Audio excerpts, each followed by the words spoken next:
श्री ब्रह्मचैतन्य महाराज गोंदवलेकर यांची अमृतवाणी प्रपंच व परमार्थ विषयावरील प्रश्नोत्तरी संकलन डॉक्टर मनोहर वर्टेकर.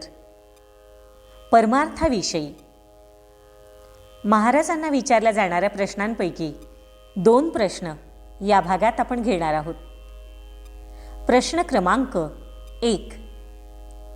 साधकाने जीवनात वावरताना कोणते नियम पाळावेत? महाराजांचं उत्तर: लीन असावे पण दीन असू नये, अभिमान असावा पण गर्व असू नये, विनोद करावा पण कुचेष्टा नसावी, मर्यादेशील असावे पण भिडस्त असू नये, प्रेम असावे पण ममत्व बाळगू नये, ईर्ष्या असावी पण द्वेष असू नये, काटकसर असावी पण कृपण असू नये, उदार असावे पण उधळेपणा नसावा, कर्मनिष्ठ असावे पण कर्मठ असू नये. आपण अखंड नामस्मरण केलं तर हे गुण आपोआप आपल्या स्वभावात उतरतील. प्रश्न क्रमांक 2. कर्ममार्ग, योगमार्ग, ज्ञानमार्ग आणि भक्तिमार्ग यात श्रेष्ठ काय? महाराजांचं उत्तर: कर्म, ज्ञान, योग ही साधनं असून भक्ती हे साध्य आहे. कर्ममार्गामध्ये नुसतं कर्म बरोबर करण्याच्या हिशेबात मन अडकून जातं, म्हणून नुसता कर्ममार्गी कर्मठ आणि जड बनतो आणि भगवंताचा त्याला विसर पडतो. योगामध्ये वृत्तींना आवरून धरण्याची खटपट करावी लागते. वृत्ती शांत झाल्या म्हणजे मन शून्याकार होते.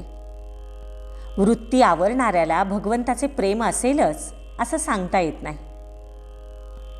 ज्ञानमार्गामध्ये आत्मान आत्मविचाराला प्राधान्य असल्यानं तिथं बुद्धीच्या सामर्थ्यावर फार भर असतो, पण मायेचा जोर फार विलक्षण असल्यामुळं साधकाला तो केव्हा फसवेल याचा नेम नसतो. ज्ञानी माणसाला अभिमानाची बाधा लवकर होते. भक्ती याचा अर्थ भगवंताविषयी निरपेक्ष निरतिशय प्रेम. नामसाधनाने हे प्रेम वाढत वाढत व शुद्ध होत होत अखेर अनन्य शरणागतीत आत्मनिवेदनात त्याची परिणती होते. साधक पूर्णपणे तद्रूप अविभक्त बनतो. याचाच अर्थ त्याचे वासनाबीज पळून जाते आणि तो आत्मज्ञानी होतो. या प्रक्रियेमागे प्रेमभाव हे सूत्र प्रथमपासून अखेरपर्यंत असल्यानं शक्ती येते. ती प्रेमस्वरूपच असते. स्वार्थाचा संभवच उरत नाही. दुरुपयोग होणं अशक्यच असतं. भक्तिमार्गात विषयी वस्तूंमधील आपली आवड काढून भगवंताकडे लावली की काम झालं. ते कोणालाही सहज शक्य आहे आणि जो मार्ग सहज शक्य आहे तो श्रेष्ठ असलाच पाहिजे. उर्वरित प्रश्नोत्तरी पुढील भागात. श्रीराम जय राम जय जय राम.